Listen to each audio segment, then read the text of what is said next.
King Charles is facing one of the most serious criticisms of his reign so far.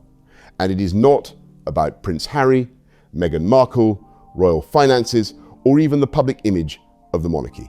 This time, the argument goes deeper. It reaches into the monarchy's oldest symbols, the king's coronation oath, the role of Christianity in British public life, and the question of whether Charles understands the institution he inherited from his mother. At the center of the debate is a phrase that may sound small at first, but carries centuries of constitutional weight: defender of the faith. For generations, British monarchs have carried that title. It is not simply a decorative phrase. It is tied to the history of the Crown, Parliament, the established Church of England, and the idea that the sovereign has a particular duty to protect the religious framework of the nation.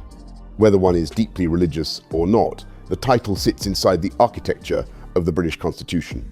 So when King Charles has spoken over the years about wanting to be seen as a defender of faith rather than only defender of the faith, critics hear something much larger than a modern gesture of tolerance. They hear a monarch trying to reshape the office around his personal worldview. And the historical element: who are we? What's our constitution? Why do we have it? What's going to happen if we lose it? How are we going to replace it? That's one thing. Then there's the furniture inside King Charles's mind. It's a particular shape and size and quality, and it has nothing to do with the constitutional arrangements. So his mind and the reality of his office are at odds with each other. Normally, that's a definition for madness. And we are in a kind of political and constitutional madness. That is the concern raised by Dr. Gavin Ashenden, the former chaplain to Queen Elizabeth II, in a recent interview. His argument was stark. In his view, Charles is not simply updating language for a multi-faith age, he is chipping away at the Christian foundation of the monarchy itself. This is a very serious claim, and it needs to be handled carefully. Britain is a plural society. Millions of people of many faiths, and none live in the country, contribute to it, and have every right to belong. The issue is not whether ordinary people of different religions should be respected. Of course they should. The question is different. Can a monarch personally prefer a broad, multi-faith language while holding an office that is historically and constitutionally tied to a specific religious settlement? That is where the tension begins. Dr. Ashenden's view is that Charles has always been uneasy with the narrow Christian definition of his role. He argues that the king appears more comfortable with spiritual pluralism, interfaith language, and the idea that all traditions should be gathered under one broad public umbrella. To many modern ears, that may sound inclusive and harmless. But to constitutional traditionalists, it sounds like a sovereign changing the job description without permission. The British monarchy is not a private lifestyle brand. It is not a personal platform. The king cannot simply decide what the crown means based on his own inner convictions. The crown is an inherited office. And then the third element, I think, is the situation on the ground. What's happening in the country to people? So if we just look at those things very briefly, the answer is the constitutional position is really very serious. It's actually not one I'm very much in favour of. I dumped it when I became a Catholic because I thought that the Protestant experiment, whereby Parliament tells the king he's a defender of the faith, has run out of steam. It's just not real anymore. I mean, your listeners probably know that Henry VIII made... shaped by Parliament, law, history, and public consent. That is the heart of the criticism. Dr. Ashenden argues that Charles has confused his personal beliefs with his constitutional responsibility. He believes the king's mind, his private religious philosophy, and the office he occupies are pulling in different directions. In plain terms, Charles may want to be a universal spiritual figure, but the role he inherited is not built that way. And if the monarch begins to treat the Constitution as something flexible, symbolic, and personally adjustable, then a bigger question follows: who is actually defending the settlement? Parliament, the church, the public, the palace, or no one? The history behind the title is complex, but the basic point is simple. The phrase defender of the faith became attached to the English monarch through the upheavals of the Reformation. It eventually became part of a Protestant constitutional settlement in which the sovereign had a defined religious role. Over time, that role became woven into the Church of England's established status and into the symbolism of monarchy itself. Many people today may not think about that history. Britain is far less church-going than it once was. The Church of England no longer carries the cultural authority it did in previous centuries. A bid for independence and set himself up as the Pope, and the Pope had already said to him, "You are the defender of the faith." And then when he went AWOL, the Pope said, "No, you're not," and not unreasonably. Parliament, however, were very jealous about this title, because in those days, in the 16th century, being defender of the faith was a grand and important way of saying that the king had moral integrity. So Parliament gave him that title, and Parliament therefore can take it away or can police whether or not it's used.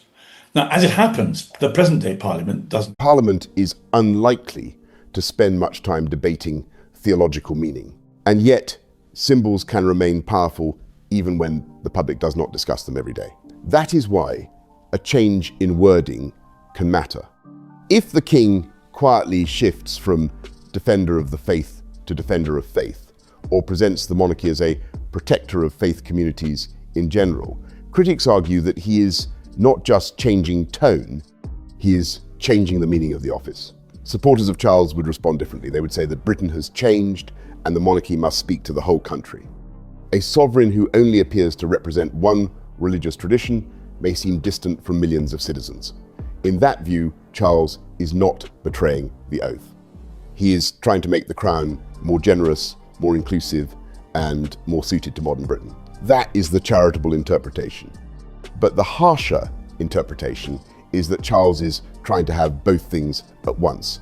He wants the authority of a Christian constitutional monarchy, while also presenting himself as a broad spiritual patron of every faith. He wants the old structure, but with a new personal meaning. And critics ask, can he do that without consent?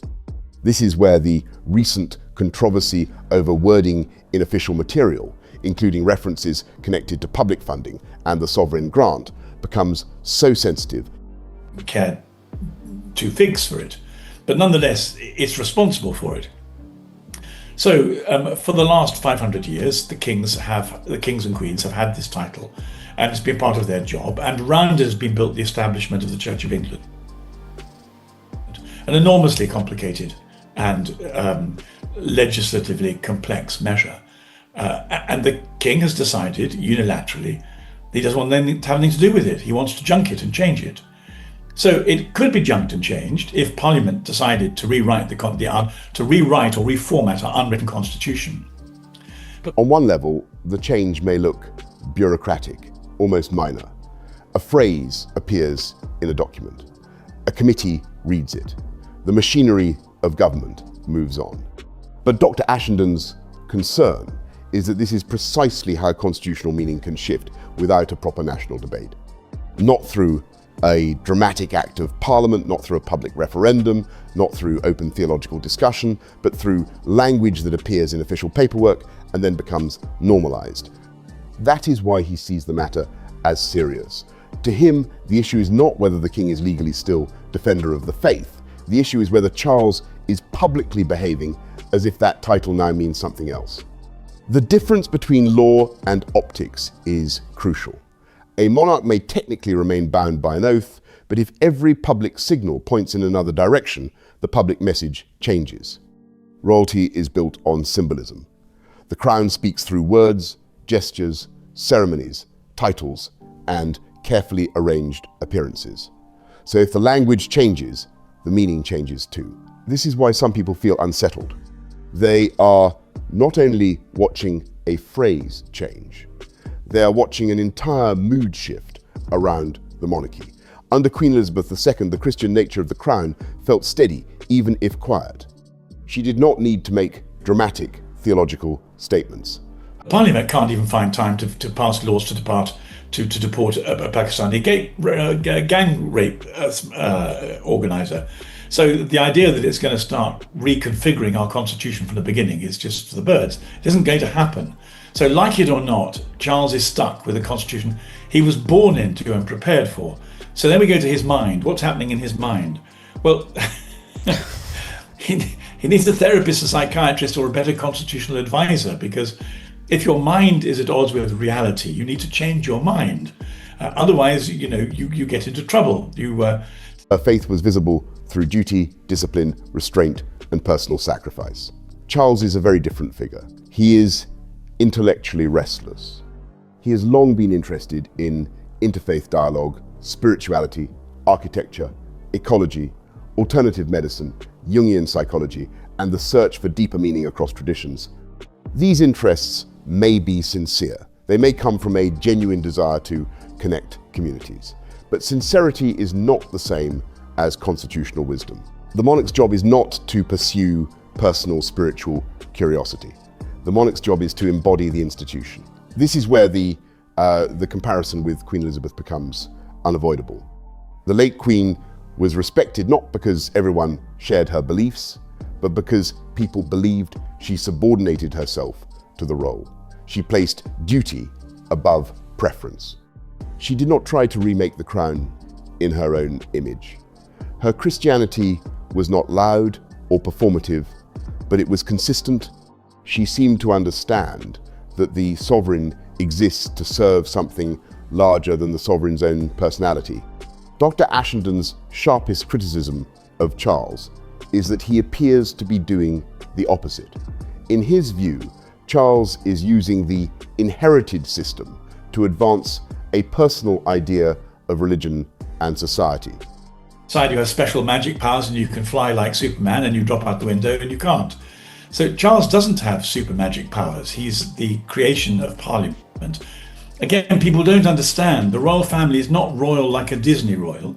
It's a family that were invited in from Holland originally to act as king, to stop there ever being a Catholic king again. Parliament have created this, and Charles just decided he doesn't like it. The question is, can he get away with not liking it? Well, Elizabeth sacrificed herself for the office. Charles, critics argue, risks sacrificing the office for his own worldview. That is a devastating charge. It also explains why this debate is not only about theology, it is about trust. Does the public trust Charles to preserve what he inherited? Does Parliament care enough to hold the crown to its own constitutional language? Does the Church of England have the confidence to speak clearly? Or has the entire establishment become too embarrassed by its own foundations to defend them? Those questions reach far beyond one document or one phrase. They touch the deepest insecurity in modern Britain, the fear that the country's institutions no longer believe in themselves. This is the emotional power behind the interview. The argument is not simply that Charles prefers interfaith language. The argument is that Britain is already going through a profound identity crisis, and the king, instead of anchoring the country, appears to be accelerating the drift. Dr. Ashenden links this to wider concerns about migration, social cohesion, religious identity, and the future of public order. His language in the interview was extremely strong, and many viewers would find parts of it alarming or controversial. But the broad theme can be understood without... If Parliament can't be bothered to police their own rules, perhaps. But the fact is that the situation on the ground is that a lot of us feel very powerfully that if the king abdicates his responsibility for defending the faith, for being faithful to the rules, the structure everyone's agreed to, you can't have a civilized constitution unless everyone agrees to it, then we're in a kind of anarchy. And the moment we get into that anarchy, then the people who push... adopting every phrase or every conclusion. The underlying question is this: what holds a country together when its shared institutions, shared stories, and shared moral language begin to weaken? For some, the answer is liberal pluralism. Different communities can live together under common law, shared citizenship, and mutual respect. In that view, the king's broader language is an attempt to recognize reality and lower tension. For others, that answer is not enough. They argue that a country cannot be held together by vague tolerance alone. It needs inherited customs, a common moral grammar, and institutions that know what they stand for. Without those, society becomes a collection of competing groups, each pushing for its own interests. That is where the fear of fragmentation comes in. Dr. Ashenden warns that if Britain loses its Christian constitutional identity, it will not become a neutral paradise of equal beliefs. Instead, he believes the strongest ideologies and most organized political groups will fill the vacuum. In his analysis, a society that refuses to defend its own inheritance may find that more assertive movements define the future instead. This is the point where the debate becomes combustible. One has to distinguish carefully between ordinary citizens of different faiths and political ideologies that seek power. Fail. The great thing about being a Christian is you're allowed to fail, you can be forgiven. And if you say sorry and decide to change your life, you get to start again. So as a human being, as a Christian, there's a lot of hope for him. As a king, it's not quite the same. The rules don't apply. The thing about kings and monarchs and rulers are they're judged by their success. You're either good at the job or you're not. Charles is not good at the job. So he's taken an awful long time to prepare for it. But one of the ways in which we know he's not good for the job is he's trying to change the job unilaterally, which means he doesn't understand it. A responsible discussion cannot blame whole communities for the actions of extremists or reduce millions of people to one stereotype. But it is legitimate to ask whether the British state has handled integration, migration, and social cohesion well. It is legitimate to ask whether public institutions are honest about tensions. It is legitimate to ask whether fear of causing offence has made leaders reluctant to defend core national principles. That is the safer and more serious version of the argument. Because beneath the anger is a real question. Do British leaders still know what they are protecting? If the answer is only diversity, that may not be enough. Diversity can be a strength when it exists inside a confident civic structure. But if the structure itself becomes weak, diversity can become competition.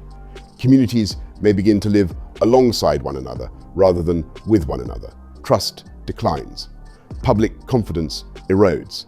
People feel that their lived experience is being dismissed by politicians, media outlets, and officials. That sense of dismissal is powerful. Many people who feel anxious about change also feel they are not allowed to say so. They look at their towns, their schools, their streets, their public services, and their local culture, and they believe the country is changing faster than its institutions can manage. Has he always intended to do this? Yes, he has. I think the difficulty with being Charles and with being king is there aren't many people who can say no to you. You need somebody, you need a father figure who can come up to him and say, look, get real, this isn't going to work. You're being self-indulgent, you're behaving like a teenager actually, and it won't do. And you're endangering the whole family, you're actually endangering the constitution, you're endangering the country. This is really serious. Grow up, stop it, get real. Now, nobody, clearly the valet who puts toothpaste on his toothbrush can't say that to him. His father's not around anymore. Then they hear official language insisting that everything is fine, and the gap between public reality and public messaging becomes unbearable. That is why independent media spaces have grown. People who feel ignored by mainstream broadcasters look for alternative voices on YouTube, X, podcasts, newsletters, and independent channels. Sometimes those spaces raise important questions, sometimes they intensify fear, often they do both at once. This is the media landscape in which the monarchy now exists. In the past, the palace could rely on a relatively controlled public conversation. Today, every phrase can be dissected in real time. A line in an official document can become a symbol of national decline. A royal visit to an interfaith centre can become evidence, in critics' eyes, of misplaced priorities. A silence on one issue and a gesture on another can be interpreted as allegiance. That is why Charles's religious language matters more than he may realize. If the king speaks as if all faiths occupy the same constitutional place, traditionalists hear erasure. If he emphasizes Christianity too strongly, others may hear exclusion. If he tries to balance both, he may satisfy neither side. This is the burden of a modern monarch in an unsettled country. But Charles's critics would say he has made that burden harder. He can't say it to him. I don't think there's anybody who can, and therefore it looks as though he's taking this idea he's always had, which is he doesn't like Christianity very much. He's not terribly impressed by Jesus. If he was impressed by Jesus, he would love him and behave like a Christian. So I think he misunderstands Jesus and sees him as equivalent to Muhammad. But see, that in itself is a terrible, terrible mistake. Muhammad is not a very attractive person. And the difference between Christianity and Islam is a difference between Jesus and Muhammad. Muhammad was by appearing too eager to reinterpret the role. They argue that the king did not inherit a blank page. He inherited a defined office. If that office is to change, it should change openly, through democratic and constitutional process, not by personal preference or subtle wording. That is where consent becomes central. The crown depends on public consent, even when that consent is unspoken. People tolerate monarchy because it represents continuity, service, and restraint. If a monarch appears to treat the institution as a vehicle for his personal ideas, that consent can weaken. This is especially true when the monarch is already less beloved than his predecessor. Queen Elizabeth had an almost unique reservoir of trust. She could survive moments of difficulty because the public believed in her seriousness. Charles does not have the same cushion. He spent decades as Prince of Wales advocating, campaigning, writing letters, and developing strong views. As king, he has had to become less personal, less activist, and more symbolic. But many critics doubt he has fully made that transition. They see the defender of faith language as evidence that the old Prince of Wales has not entirely disappeared. The campaigner is still there, the man with theories about spirituality and society is still there, and now that man is king. That we are able to defend everything we say and as truthfully as possible. And so it would be quite convenient to label him as a Muslim. But I think we have to be more careful than that. And apart from anything else, I don't think that's the shape of his mind. I think he's genuinely a relativist who likes a mixed economy of religions. He's very interested in religion. He thinks spirituality is very important. He gets this from Carl Gustav Jung, who thought that religious symbolism was the way in which consciousness and unconsciousness could do a kind of handshake and produce an integrated personality, something he called individuation. To supporters, that makes Charles thoughtful. To critics, it makes him dangerous. The truth may be that Charles is trying to modernize the monarchy without admitting the scale of what modernization means. He wants to preserve tradition while broadening its language. He wants to honor Christian inheritance while acknowledging modern religious diversity. He wants to be king of all his people while still sitting inside a Christian constitutional framework. That is not an easy balance, but if it is done clumsily, everyone loses confidence. Dr. Ashenden also raised the question of Queen Elizabeth's legacy. Would the same atmosphere have developed if she was still alive and on the throne? His answer is no.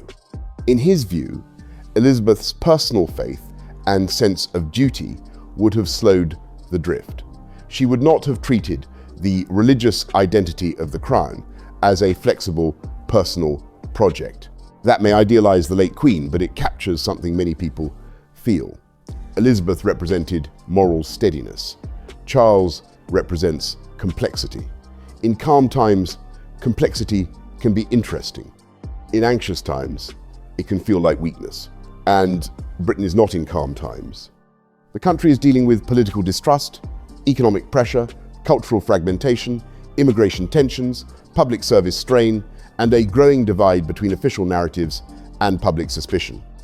All about, essentially, it's the same language that all school teachers and politicians use when they talk about fulfilling children's potential. This idea of human potential is a Jungian one, and at its more sophisticated, formal level, this is the kind of philosophy that Charles is wedded to, and he thinks it happens through a mixed economy of access to different religious systems. So that's the formal position.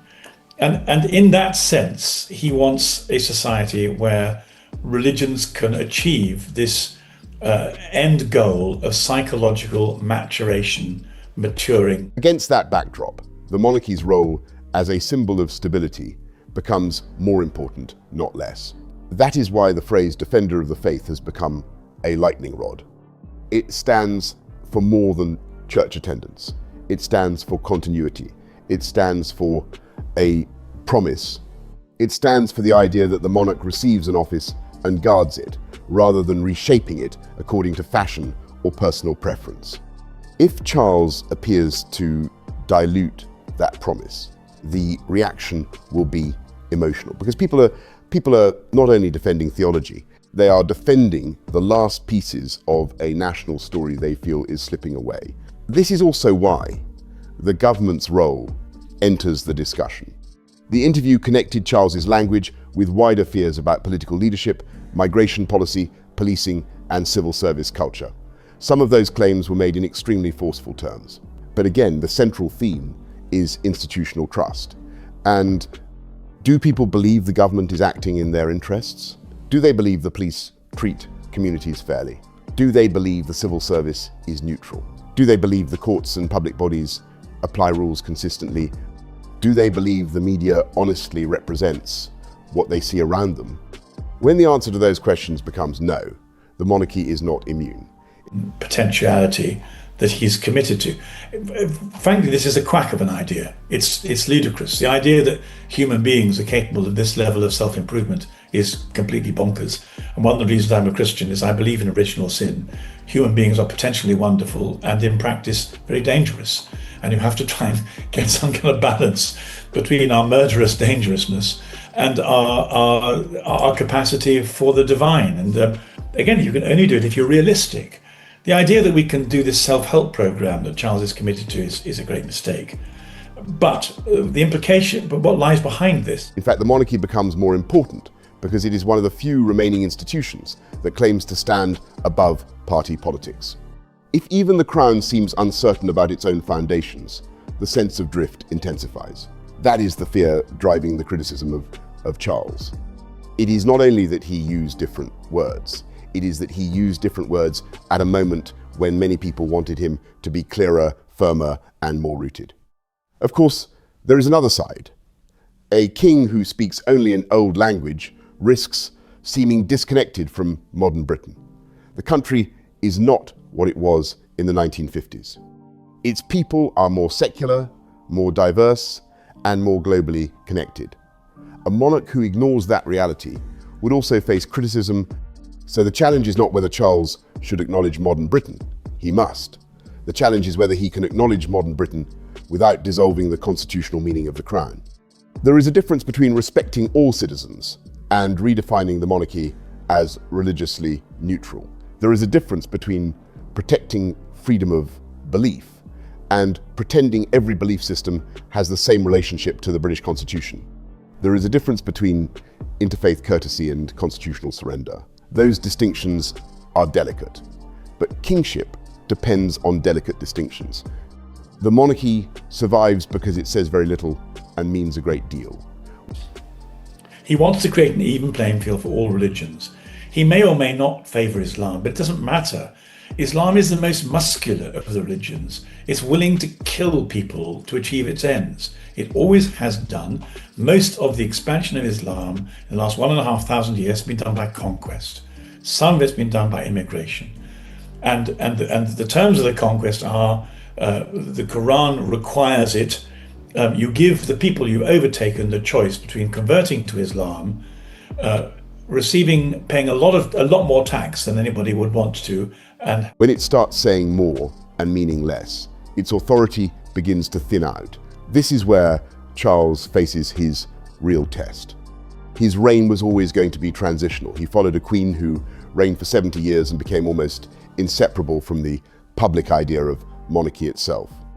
He inherited a family damaged by scandal, by Andrew, by Harry and Meghan, by public fatigue, by questions about cost, relevance, and generational change. He also inherited a nation unsure of itself. In that context, Charles needed to be a stabilizer. He needed to show that he understood the weight of the crown, the limits of personal opinion, and the importance of continuity. Instead, critics argue, he has revived old concerns that he wants the monarchy to reflect him rather than the other way around. That is why William's future matters. The Prince of Wales is often seen as more direct, more disciplined, and more aware of the need to protect the institution from personal drama. Whether that perception is fully fair or not, William is increasingly viewed by many traditionalists as the monarchy's next chance at clarity.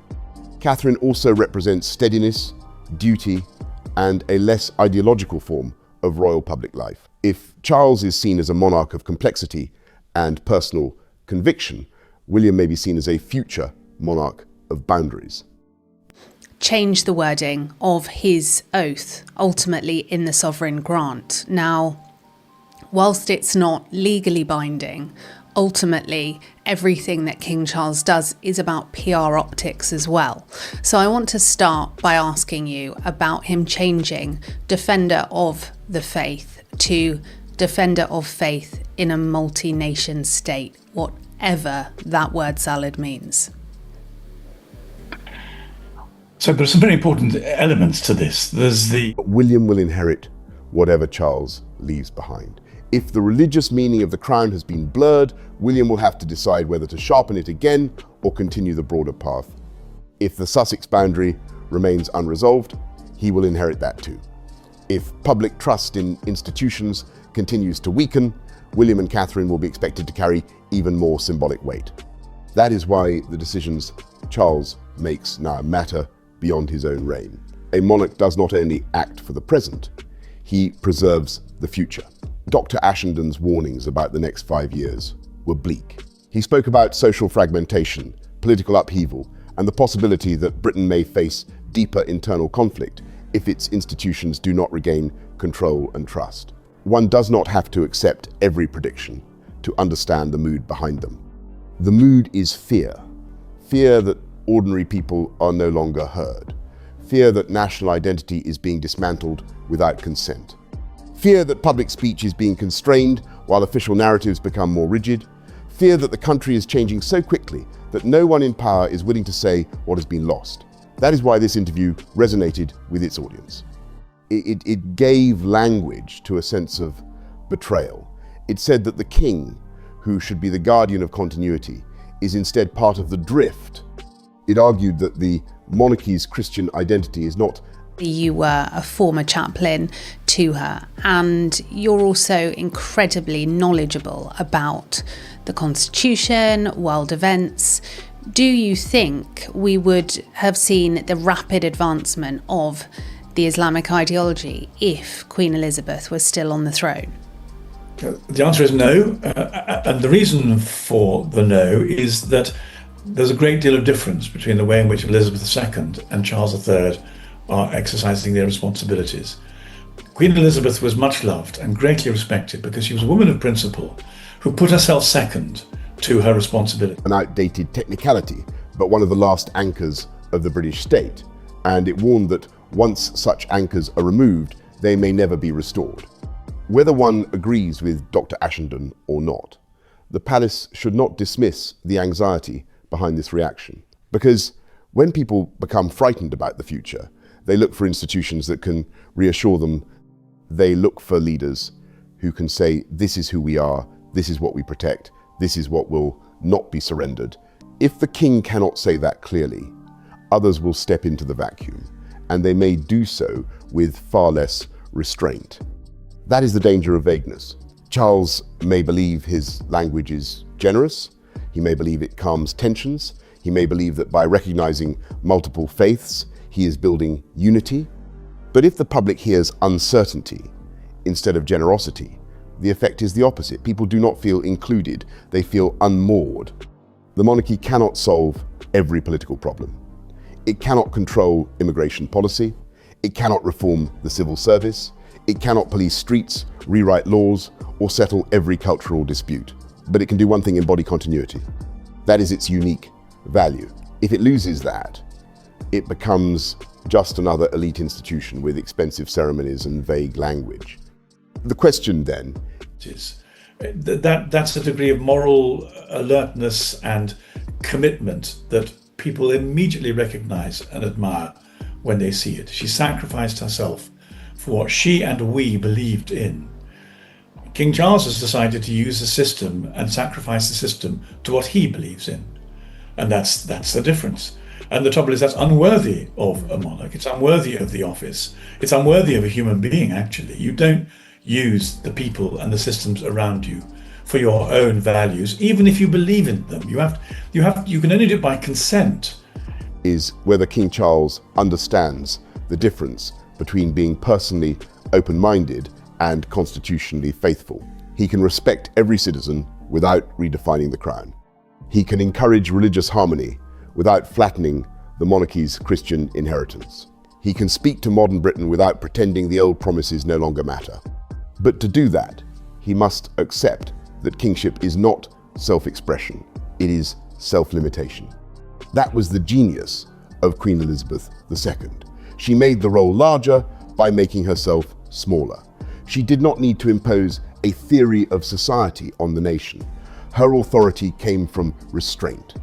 Charles has always been more tempted by ideas, and ideas can be dangerous when attached to a crown.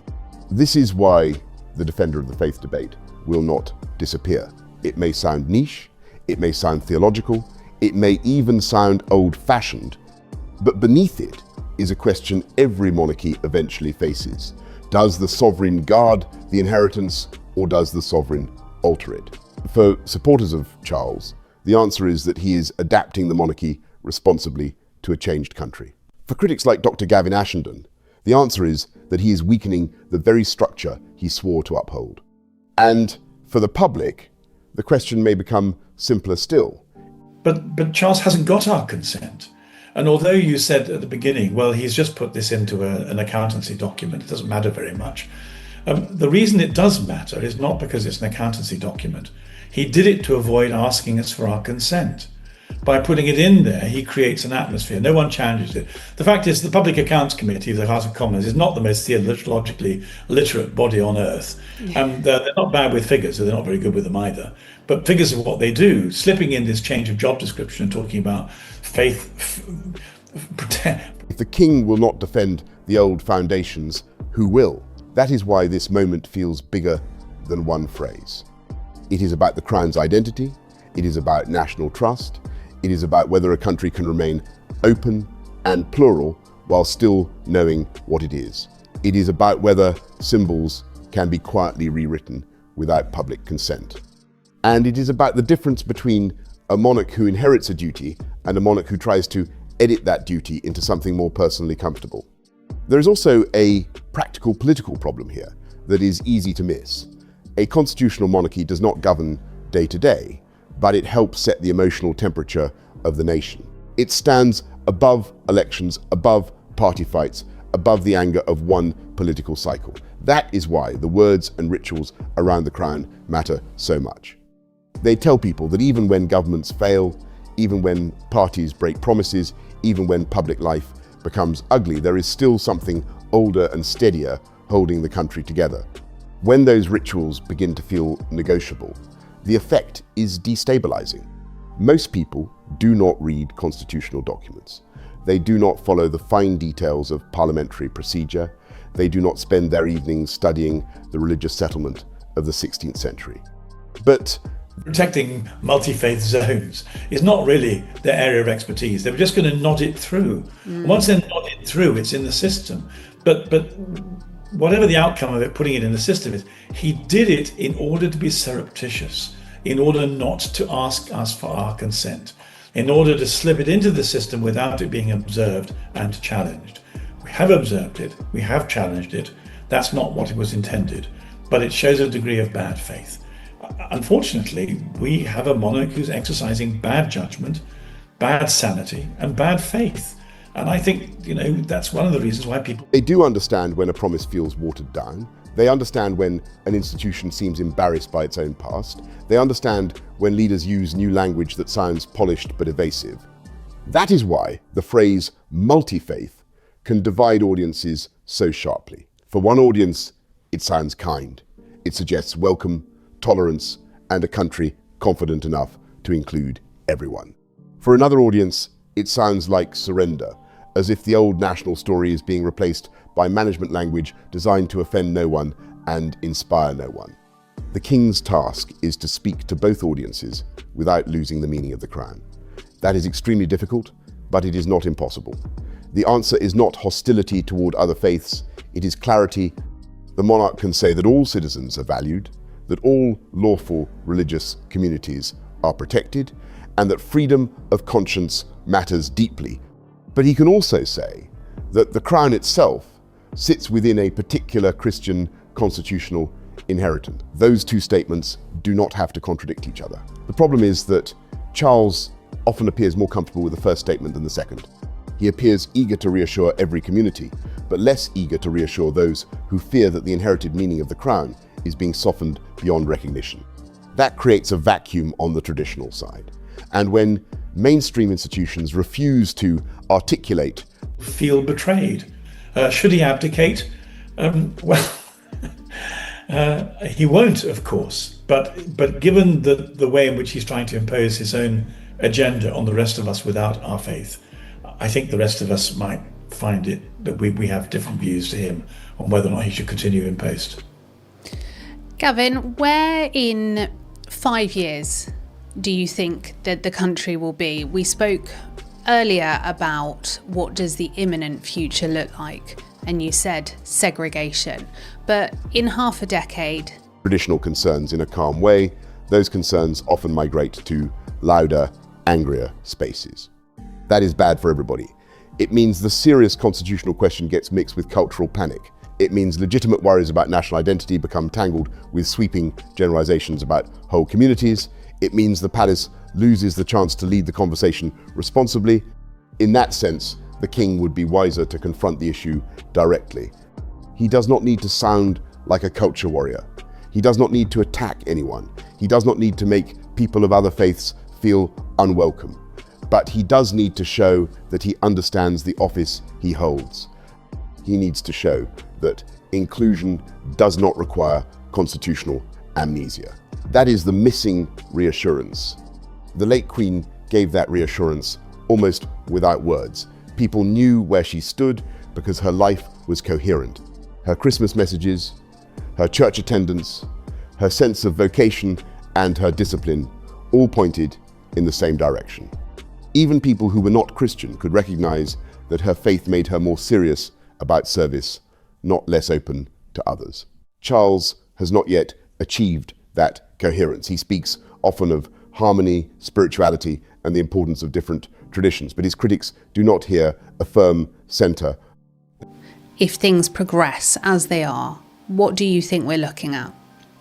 I think it very much depends on the next election. There are at least two routes I can see. One is awful and one is less awful. A bit less awful.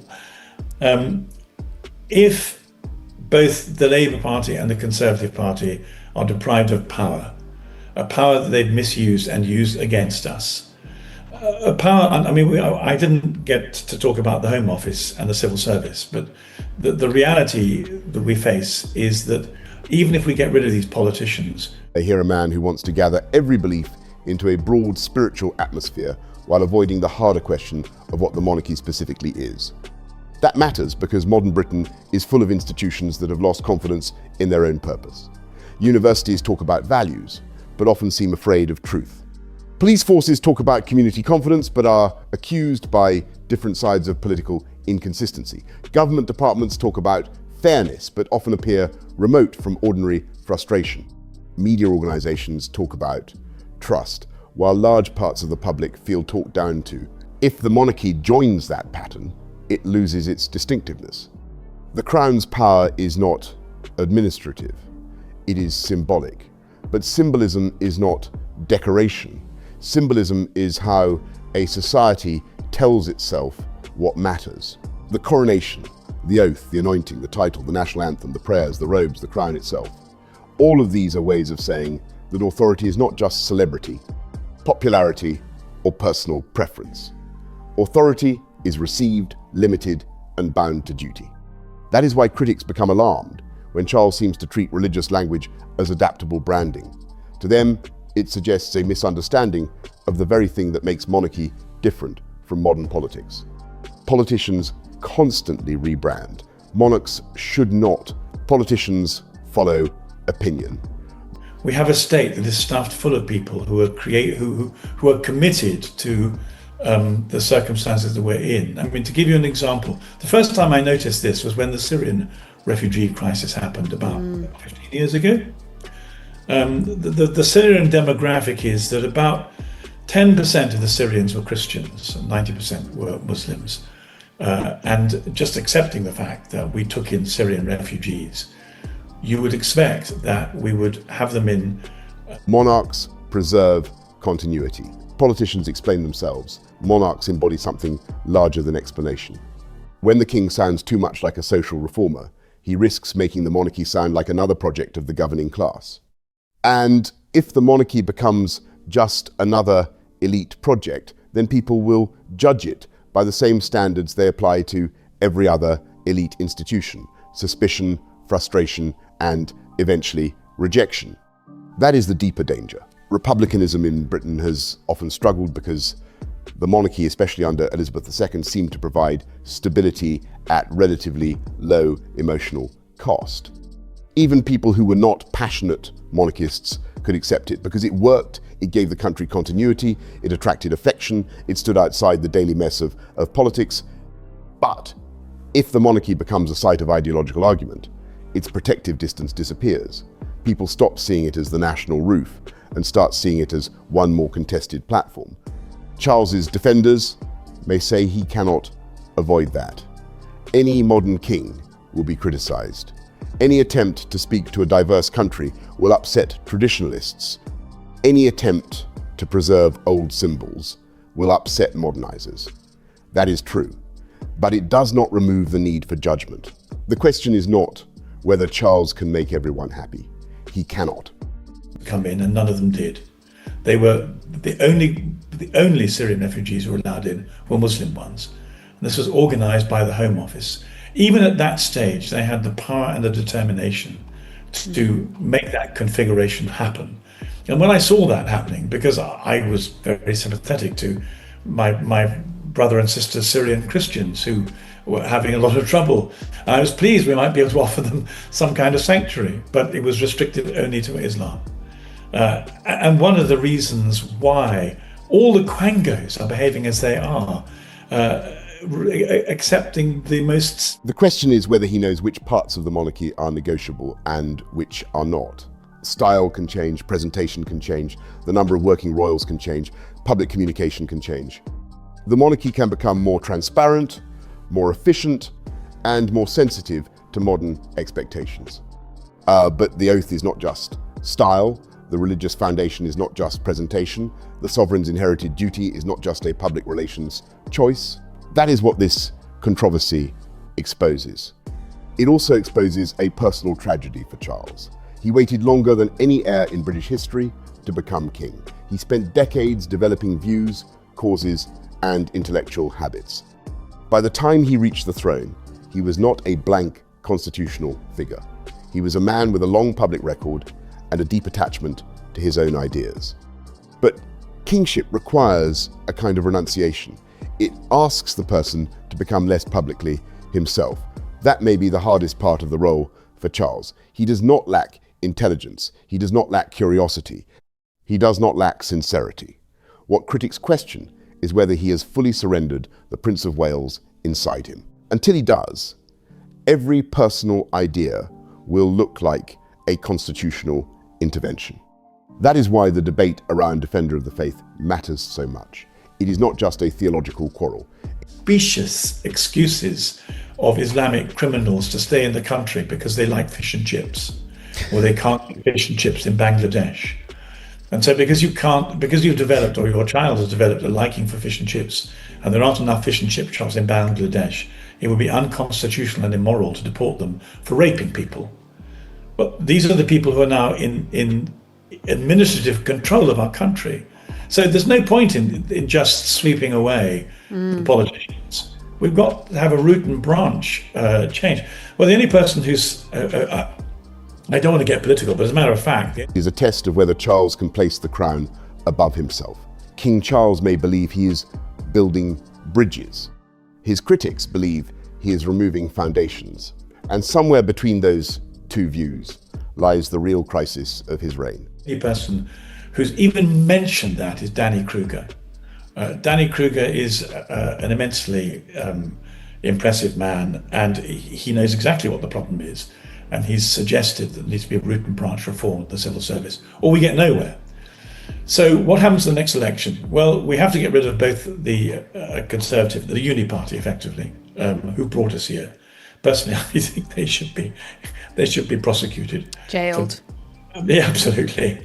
And then we have to elect a party who will